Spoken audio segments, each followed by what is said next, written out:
dem kulturellen Geschehen in Meidling nicht mehr wegzudenken sind. Sie sind mittlerweile zur Institution geworden, zu einer sehr, sehr angesehenen, zu einer sehr, sehr qualitativ hochstehenden. Und da muss ich sagen, Hut ab und Gratulation für das, was Sie hier aufgebaut haben.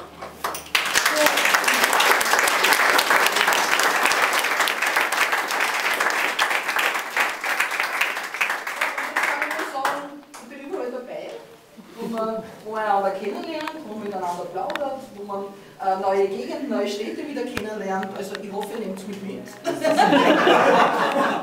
Das darf ich jetzt so bescheiden sagen. Aber ich denke, ja, wir haben hier begründet eine Freundschaft, die nicht vertraglich fixiert werden muss mit Siegel und Stempel, sondern einfach eine lockere, schöne Verbindung, die zu nichts verpflichtet, die nur Freude macht. Und so soll es auch sein. Weil Verpflichtungen machen nicht immer Freude. Also es soll die Freude bleiben.